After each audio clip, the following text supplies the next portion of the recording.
students? You are fine. I am also fine.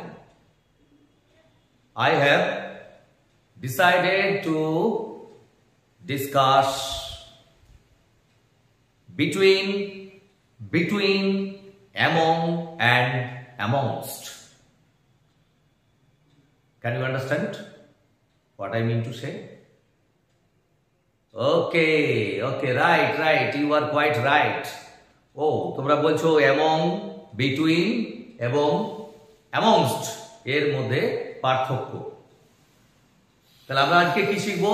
আজকের class হচ্ছে among, আগে between বলবে, between, among and amongst। দেখো এটার মধ্যে আমরা কনফিউজড হয়ে যাই লেখার সময়, কখন between হবে, কখন among হবে, কখন amongst হবে। তার আগে বলে দিই এই ভিডিওটি খুবই গুরুত্বপূর্ণ যারা কম্পিটিটিভ এক্সাম দেবে, যারা টেট দিবে, এসএলএসটি দিবে, যারা এসএসসি দিবে, bank, railway and any other competitive এক্সামে বসবে, তাদের জন্য কিন্তু এগুলো খুব ইম্পর্টেন্ট। তোমাদের এগুলো আসেই পরীক্ষায়। প্রত্যেকটি ক্লাসের ছেলে মেয়েদের জন্য একবারে ক্লাস 1 থেকে 12 পর্যন্ত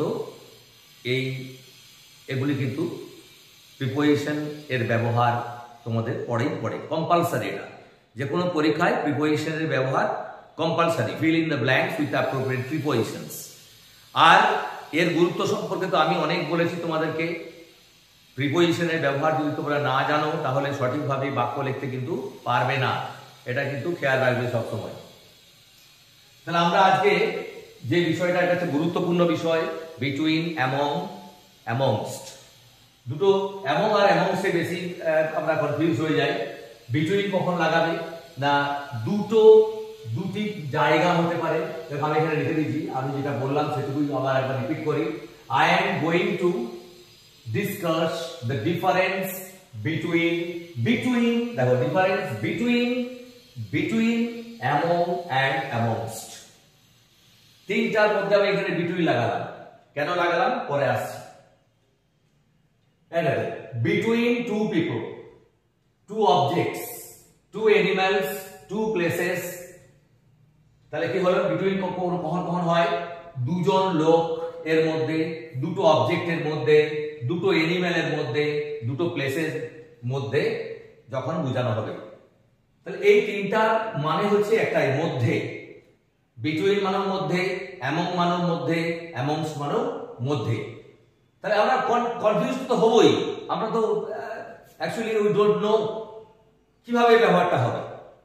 এটা যদি তোমাদের কাছে পরিষ্কার হয়ে যায়, তা আজ থেকে তোমাদের কোনোদিন এই লেসনে যেটা শেখানো হচ্ছে কোনোদিন আশা করি ভুল হবে না। দেখো আমি কি বললাম কখন বিটুইন হবে? দুজন ব্যক্তির মধ্যে, দুটি বস্তুর মধ্যে, দুটি অ্যানিমালের মধ্যে এবং দুটি প্লেসের মধ্যে যদি বলা হয়, এই দুটোর মধ্যে যদি বলা হয়, অর্থাৎ দুটোর মধ্যে যদি বোঝায় তবেই বিটুইন হবে। আবার বিটুইনের স্পেসিফিক কতগুলো ব্যবহার দেখো। পিপল থাকতে পারে, দুজন লোক থাকতে পারে, দুজন অবজেক্ট থাকতে পারে, দুটো অ্যানিমাল থাকতে পারে, আর দুটো প্লেস থাকতে পারে। এই দুটোর মধ্যে যদি বোঝায়, দুটো প্লেসের মধ্যে, দুটো অবজেক্টের মধ্যে, দুটো অ্যানিমালের মধ্যে, দুটো পিপলের মধ্যে যদি বোঝায় তবেই তুমি বিটুইন ব্যবহার করবে। অ্যামং এ কি লিখেছি দেখো, among more than two. Among হচ্ছে মোর দ্যান টু, দুইয়ের বেশি জনের মধ্যে বোঝালে, অ্যামং হবে। তাহলে দুটোর মধ্যে বোঝালে বিটুইন, দুটোর মধ্যে বোঝালে বিটুইন, দুইয়ের বেশি জনের মধ্যে বোঝালে অ্যামং। দেখো আমি লিখে দিয়েছি একটা বাক্য, দেখো Ranu is standing between two people. এই দেখো দুজন কার মধ্যে, দুটো লোকের মধ্যে রানু দাঁড়িয়ে আছে। Ranu is standing between two people. Ranu দুজন লোকের মধ্যে দাঁড়িয়ে আছে, তার মানে দুজন লোক, তার মাঝখানে রানু আছে। তাহলে দুটোর মধ্যে থাকছে, তাহলে দুটোর মধ্যে থাকছে বলে বিটুইন হচ্ছে। মানে পরের এক্সাম্পলটা দিতে দেখো একই, রানু ইজ স্ট্যান্ডিং অ্যামং, এমন কি বললাম, Ranu is standing among 50 people. Ranu 50 জনের মধ্যে দাঁড়িয়ে আছে, 50 জন লোক আছে তার মধ্যে দাঁড়িয়ে আছে। আবার বলছি Ranu is standing amongst crowd. Ranu is standing amongst crowd. Ranu দাঁড়িয়ে আছে কোথায়? না 20 জন লোকের মধ্যে, এই সরি জনতার মধ্যে, তার কতজন জনতা তার কোনো নির্দিষ্ট এখানে বলা নেই, না পিপলের সংখ্যাটা বলা নেই, তার জন্য কি হলো অ্যামাউন্টস হলো। তাই যখন একটা নির্দিষ্ট সংখ্যাকে বুঝিয়ে দেবে তখন কি হবে অ্যামাউন্ট হবে, যখন অনির্দিষ্ট সংখ্যাকে বোঝাবে তখন অ্যামাউন্টস ব্যবহার করব। আবার একবার বলে দিই, দুজন ব্যক্তির মধ্যে বুঝালে, দুজন ব্যক্তির মধ্যে বুঝালে, দুজন দুটো স্থানের মধ্যে বুঝালে, দুটো অবজেক্টের মধ্যে বুঝালে এবং দুটো প্লেসের মধ্যে বুঝালে বিটুইন, আর মোর দ্যান টু দুইয়ের বেশি জনের মধ্যে বুঝালে এবং একটা নির্দিষ্ট সংখ্যা যদি থাকে তাহলে আমরা কি করব, তার মধ্যে যদি বুঝায় তাহলে অ্যামং, আর যদি অনির্দিষ্ট সংখ্যক ব্যক্তি বা বস্তুর মধ্যে বুঝায় তখন অ্যামংস্ট হবে। তিনটা উদাহরণ দেখে নাও। Ranu is standing between two people.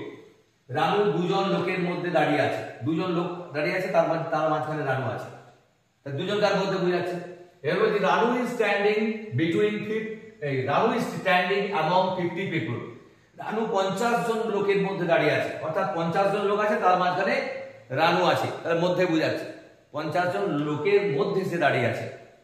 এবার দেখো Ranu is standing amongst the crowd. Ranu দাঁড়িয়ে আছে জনতার মধ্যে, অর্থাৎ কতজন জনতা আছে সেটা বলা নেই। এবার দেখো পরপর আমি একটা করে এক্সাম্পল দিচ্ছি, এখানে তোমাদের বোঝার সুবিধার জন্য আমি একটা মার্ক করে দিচ্ছি, এটা ওয়াল দিয়ে দিলাম। এই ওয়ালটা না থাকলে হয়তো তোমরা গোলমাল করে ফেলবে, আমারও গোলমাল হয়ে যাবে বুঝাতে গেলে। একটা ওয়াল দিয়ে দিলাম, ওকে। দেখো বিটুইন ইন্ডিকেটস ইন্ডিভিজুয়াল।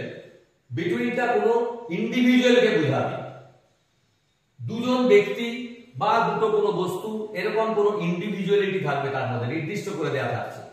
তার জন্য আমি বললাম যে বিটুইন সবসময় বিটুইন অলওয়েজ ইন্ডিকেটস ইন্ডিভিজুয়ালিটি। দেখো উদাহরণটা কি দিচ্ছি, the teacher is dividing the biscuits between Mary and Harry. The teacher is dividing the biscuits between Mary and Harry. শিক্ষক মহাশয় কি করছে, বিস্কুটগুলোকে ভাগ করে দিচ্ছেন মেরি এবং হ্যারির মধ্যে। তাহলে এখানে দুজন আছে, দেখো মেরি আর হ্যারি, এই দুজনকার মধ্যে টিচার বিস্কুটগুলোকে ডিভাইড করে দিচ্ছেন, ভাগ করে দিচ্ছেন। পরে এখানে তার দুটোর মধ্যে বোঝাচ্ছে, মেরি আর হ্যারির মধ্যে বোঝাচ্ছে, তাহলে আমরা কি করব বিটুইন। এটি সম্পর্কে ক্লিয়ার কনসেপ্ট দরকার। The teacher, আমাদের একই एग्जांपल দিচ্ছি, the teacher is distributing the biscuits among Mary, Harry and Ferry. তাহলে এখানে among বলতে করা more than two মানে এখানে তিনজন আছে, না দুজনের বেশি আছে, তিনজন আছে এখানে, তাহলে more than two দুইয়ের বেশি জনের মধ্যে থাকলেই আমরা among ব্যবহার করব, আর নির্দিষ্ট কোনো সংখ্যা থাকবে। এখানে দেখো, এখানে নির্দিষ্ট করে একটা সংখ্যার কথা বলতে থাকে। পরের एग्जांपलটা দেখো কি বলছে, the teacher is distributing the biscuits amongst students। কতজন ছাত্রছাত্রী আছে সেটা বলা হলো না, the teacher is distributing the biscuits among students। তাহলে দেখো among students মানে সংখ্যায় কত সেটা কিন্তু এখানে বলা নেই, তাই amongst হলো, এখানে অ্যামাউন্ট ইউজ করালাম। এটা নিশ্চয়ই ক্লিয়ার হয়েছে, ইজ ইট ক্লিয়ার? নেক্সট পরেরটাতে চলে এসো, কি বলছি দেখো, father is distributing the apples between his sons. এটা মানে কি, বাবা তার দুই ছেলের মধ্যে কি করছে, অ্যাপেলগুলি বিতরণ করছে। দুটি ছেলে আছে, তাদের দুজনকার মধ্যে আপেলগুলো ভাগ করে দিচ্ছে। হিজ সন্স বলতে দেবো, তার মানে বুঝে নিতে হবে বিটুইন হিজ সন্স মানে বিটুইন হিজ টু সন্স। তার মানে টুটা এখানে আছে কেন, না বিটুইন ইন্ডিকেটস দ্যাট, বিটুইন কিন্তু ওটাই ইন্ডিকেট করছে। এখানে দেখো টুটা না কোনো লেখারও প্রয়োজন নেই, এটি বুঝে যাবে। Father is distributing the apples between his sons, বাবা তার ছেলেদের মধ্যে কি করছেন, অ্যাপেলগুলোকে বিতরণ করে দিচ্ছেন। তাহলে দুজনই আছে, দুজনকার মধ্যে বিতরণ করছেন। পরে एग्जांपल দেখো, among একটি एग्जांपल দিচ্ছি, father is distributing the food among the poor people in our country। এখানে নির্দিষ্ট করে কতগুলো লোকের কথা বলা হয়েছে, এখানে among বলছিল। দেখো কেন, the father is distributing the food among the poor people. বাবা in our locality না জুড়ে দিয়েছি দেখো কারণে কেন জুড়লাম সেটা আমি বলছি আবার I am repeating again. Father is distributing the food among the poor people in our locality. বাবা খাদ্য বিতরণ করছেন দরিদ্র লোকেদের মধ্যে আমাদের এলাকায়। তাহলে এখানে amongst হলো না কেন? এখানে amongst হওয়ার কথা ছিল তো। এখানে দেখো নির্দিষ্ট কতগুলো দরিদ্রদের কথা বলছে। কোন দরিদ্রদেরকে? না in our locality, আমাদের এলাকায় যে দরিদ্রগুলো আছে, আমাদের এলাকার গরিব মানুষের মধ্যে বিতরণ করছে, আমাদের এলাকার বাইরে যাচ্ছে না। তাহলে specifically indicates those people who live in our locality. It indicates that among indicates specifically those people who live in our locality. The poor people who live in our locality. তার দরিদ্র লোকেরা যারা আমাদের এলাকায় বাস করে, তার বাইরে অন্য দরিদ্র থাকতে পারে, আমাদের এলাকার বাইরে অনেক গরিব মানুষ থাকতে পারে, সেই মানুষদেরকে দিচ্ছি না। তাহলে এখানে স্পেসিফিক্যালি পোরেদের কত সংখ্যক পোর সেটা বলে দিচ্ছে, আমাদের এলাকায় যতজন পোর আছে তাদের মধ্যে খাদ্যটা বিতরণ করছে। আশা করি তোমাদের এটা পরিষ্কার হলো। পরের এক্সাম্পলটা দেখো, Father is distributing food amongst poor people. এখানে বলা হলো না যে poor people মানে Father is distributing food amongst poor people. বাবা খাবার বিতরণ করছেন কাদের মধ্যে? amongst poor people, দরিদ্র লোকেদের মধ্যে। অর্থাৎ এখানে কোন দরিদ্রগুলো, কত সংখ্যক দরিদ্র, কোথাকার দরিদ্র তার উল্লেখ নেই। তাহলে এটা কোনো স্পেসিফিক্যালি কোনো কিছু উল্লেখ করে দিচ্ছে না, তার জন্য এখানে amongst ব্যবহার করলাম। তাহলে যখন কোনো নির্দিষ্ট সংখ্যার মধ্যে বোঝাবে তখন among ব্যবহার করবে, যখন অনির্দিষ্ট সংখ্যক ব্যক্তিকে বুঝাবে, বস্তুকে বুঝাবে, তখন যখন কোনো নাম্বারটা ইন্ডিকেট করা থাকবে না কত সংখ্যক, তখন আমরা amongst ব্যবহার করব। পরের এক্সাম্পলে চলে এসে কি দিয়েছি, স্পেসিফিক লোকেশন, নির্দিষ্ট কোনো জায়গাকে বোঝানোর জন্য দুটো জায়গার মধ্যে অবস্থিত। দেখো আমি একটা কি এক্সাম্পল দিতে চাই, Kolkata is situated between Howrah and 24 Parganas. Kolkata is situated between Howrah and 24 Parganas. তার মানে কি কলকাতা অবস্থিত হাওড়া এবং 24 পরগনার মাঝখানে। তাহলে একদিকে হাওড়া আছে, একদিকে 24 পরগনা আছে, তার মাঝখানে, এই দুটোর মাঝখানে বোঝাচ্ছে, দুটো প্লেসের মাঝখানে। তা দুটো প্লেসের মাঝখানে আছে বলে আমরা বিটুইন ব্যবহার করব, আর দুটো নাউনকে আমরা এন্ড দিয়ে যোগ করব। এটি হচ্ছে টাইমের ক্ষেত্রে। আমি বলবো তোমাদের কিভাবে টাইমের ক্ষেত্রেও বিটুইন ব্যবহার হয়, এটা আমি আসছি। এগুলো খুব ইম্পর্টেন্ট, প্রত্যেকটি কম্পিটিটিভ এক্সামে এই কনফিউশন গুলো তৈরি করে দেয়। আরেকটা আমি উদাহরণ দেবো যেটা সাধারণত এই কম্পিটিটিভ এক্সামে পড়ে। পরে চলে আসে, Howrah lies among Midnapore, Kolkata, Hooghly and 24 Parganas. তার মানে কলকাতা আছে কোথায়? না এই জায়গাগুলো পার হলে তবে আমরা কলকাতা পাবো, মানে ইন সারাউন্ডিং এরিয়া। এটা দেখো আনস্পেসিফিক লোকেশন, আনস্পেসিফিক কোথায়, কোন নির্দিষ্ট জায়গায় সেটা বলা হচ্ছে না, অর্থাৎ কোন জায়গাগুলোর মধ্যে কলকাতা অবস্থিত। এখানে যেমন হাওড়া এবং 24 পরগনার মাঝখানে কলকাতা অবস্থিত, এই বাক্যটাই বলছি দেখো যে হাওড়াটাকে তুলে ধরছি, Howrah lies among Midnapore, Kolkata, Hooghly and 24 Parganas. তার মানে হাওড়াটা কোন কোন জায়গার মাঝখানে অবস্থিত মধ্যে সেটা বলছে না। কলকাতা কলকাতা নয়, হাওড়া মিদনাপুরের পাশে হচ্ছে, হাওড়া কলকাতার পাশে হতে পারে, হাওড়া হুগলির পাশে হতে পারে, হাওড়া আবার 24 পরগনার পাশেও হতে পারে। তার মানে এখানে স্পেসিফিক্যালি এখানে বলা হচ্ছে না, তাই এখানে দেখো among ব্যবহার হয়েছে। এবার দেখো amongst কখন হচ্ছে, দেখো আমি একটা एग्जांपल দিচ্ছি। এখানে এই বাক্য ক্ষেত্রে এই আনস্পেসিফিক লোকেশনের ক্ষেত্রে amongstটা হয় না। এবার আমি একটা অন্য উদাহরণ দিচ্ছি, এই উদাহরণটা চলে এসে, there is difference between you, me and her। বলেছিলাম না, দেখো তিনজন ব্যক্তি আছে তবু বিটুইন লাগে। কেন এই বিটুইনটা হলো? দুজন ব্যক্তির মধ্যে বুঝালে, দুটো স্থানের মধ্যে বুঝালে, দুটো অ্যানিমালের মধ্যে বুঝালে, দুটো অবজেক্টের মধ্যে বুঝালে তো বিটুইন হয়। এখানে আমি তিনজনকে লাগিয়ে দিয়েছি। আমি কি বলেছি there is difference between you me and her এটার মানে যে there is difference ইন্ট্রোডাক্টরি দেয়ারে ব্যবহার তোমরা নিশ্চয়ই শিখেছো যদি না শিখে থাকো যারা নতুন ভিউয়ার যারা এই নতুন দেখছো তারা প্লেলিস্টে চেক করে নেবে ইন্ট্রোডাক্টরি দেয়ার ইন্ট্রোডাক্টরি এর ব্যবহার দেওয়া আছে তোমাদের এগুলো বুঝে নিতে সুবিধা হবে there is difference between you me and her বলে তুমি আমি এবং তার মধ্যে পার্থক্য আছে তার মানে কি তোমার সঙ্গে এখানে প্রথমে ইউর সঙ্গে এর পার্থক্য থাকতে পারে আবার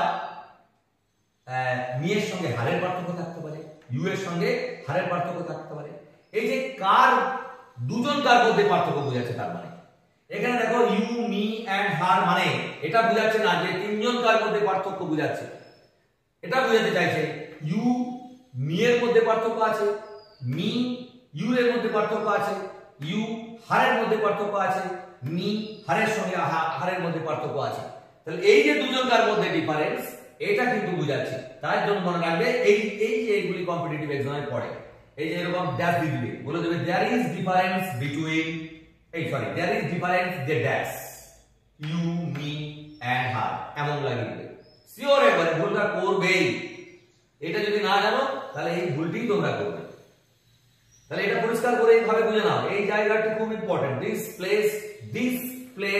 this specific place is very important for your exam for your competitive exam whatever you may want to seek for এবার দেখো পরের एग्जांपलটা দিয়েছি হাওড়া লাইন হয়ে গেছে এবার দেখো পরের एग्जांपलটা দেখো যেখানে ভুল হবে এটি মার্কিং করে রাখো আমি একটা স্টার মার্ক দিয়ে দিলাম এই জায়গাটায় ভুল হয় ওকে একটু দেখে নিও ভালো করে which shirt do you want to buy between the two দুটো জামার মধ্যে তুমি কোনটা কিনতে চাও তাহলে দুটো জামা আছে তোমাকে চুজ করে নিতে হবে দুটোর মধ্যে একটা বেছে নিতে তাহলে এখানে দুটোর মধ্যে আছে আমাদের বুঝতে কোনো অসুবিধা হচ্ছে না এখানে বিটুইন ব্যবহার হবে টু শার্ট বলে between the two means two shirts আর শার্টটা বলার দরকার নেই কারণ এখানে শার্ট ব্যবহার করেছি আমরা তাহলে দুটো জামার মধ্যে কোন জামাটি তুমি কিনতে চাও পরের एग्जांपलটা দিয়ে দেখো which shirt do you want to buy among these 8 তার মানে তুমি এই 8টা জামার মধ্যে কোন জামাটা কিনতে চাও দেখো এটা স্পেসিফিক কতগুলো জামার কথা বলা হচ্ছে which shirt do you want to এখানে একটা ড্যাশ দিয়ে দিবে which shirt do you want to buy dash these 8 তখন অবশ্যই তোমাকে এমন লাগাতে হবে ঠিক আছে কেন না স্পেসিফিক নাম্বারটা দিয়ে দিয়েছি 8টা জামা তা এটাও বলতে পারে যে ধরো আমি একটা एग्जांपल দিয়ে দিলাম which shirt আমি এটা হাইড করে দিলে হয়ে যায় এক্সকিউজ মি আমি এইটা কেটেও দিতে পারি এইটা কেটে দিলে কি দাঁড়ায় which shirt do you want to buy among these মানে কি বোঝাচ্ছে যে এখানে যতগুলো জামা আছে এই যে এখানে কতগুলো জামা আছে এর বাইরে তো তোমাকে চয়েস করতে দেওয়া হচ্ছে না এর বাইরে তোমাকে সিলেকশন করতে দেওয়া হচ্ছে না তাহলে এখানে যতগুলো জামা আছে নির্দিষ্ট করে সেই জামাগুলোর কথা বলছি তাহলে which shirt do you want to buy among these এখানে আমি among the 8 বললাম আবার among these ও বলতে পারি তাহলে এখানেও তোমাদের কনফিউশন হয়ে যাবে তাহলে বাক্যটা কি দিবে which shirt do you want to buy dash these তখন তোমাকে বুঝে নিতে হবে এখানে যে জামাগুলো আছে তার মধ্যে বোঝাচ্ছে তার মানে নির্দিষ্ট কতগুলো জামার কথা বলছে অফ কোর্স অ্যামাউন্ট হবে এবার দেখো পরের एग्जांपलটা কি দিয়েছি which shirt do you want to buy amongst these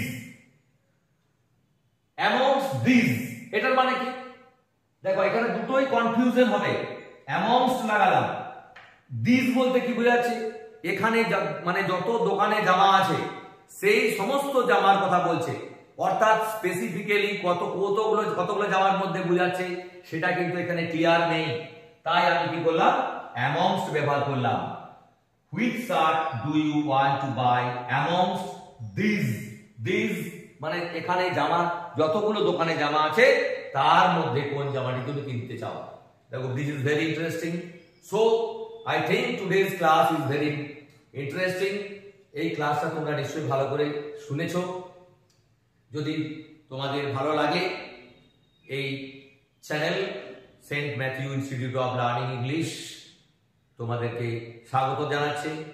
আর সমস্ত ছাত্রছাত্রীবৃন্দকে অনুরোধ করা হচ্ছে যে তোমরা এই ভিডিওগুলো তোমাদের যদি ভালো লাগে তাহলে অবশ্যই অবশ্যই এই চ্যানেলটির শ্রীবৃদ্ধির জন্য বাকিদেরকেও তোমরা সাবস্ক্রাইব করতে বলবে। আমি ইতিমধ্যেই TET, SLST, SSC, bank, railway ইত্যাদি কম্পিটিটিভ এক্সামের জন্য ক্লাস দিচ্ছি। তোমরা দেখতেই পাচ্ছ। এর জন্য তোমাদের প্রতিবেশী, আত্মীয় স্বজন যদি এরকম কোনো কম্পিটিটিভ এক্সামে বসে তাদেরকে তোমরা চ্যানেলটা সাবস্ক্রাইব করতে বলবে। আর মাধ্যমিক, উচ্চ মাধ্যমিক ছেলে মেয়েদেরকেও বলবে, এখানে চ্যানেল থেকে সাজেশন পাবে। খুব শীঘ্রই তাদের সাজেশন দিতে চলেছি। তাদেরকে মোটিভেট করো, তাদেরকে বলো যে তোমরা সাজেশন পাবে। এবং আমার সাজেশন এমনই যে 100% কেন 200% আসে। তাই তোমরা তাদেরকে অনুরোধ করবে চ্যানেলটিকে সাবস্ক্রাইব করার জন্য। তোমরা পাশে থাকো, তোমরা ভিডিওগুলো দেখতে থাকো। অশেষ ধন্যবাদ। এখানেই আমি শেষ করছি। আবার পরের দিন নতুন একটা বিষয় নিয়ে আবার তোমাদের সঙ্গে দেখা হচ্ছে। সেই ততদিন পর্যন্ত তোমরা ভালো থেকো।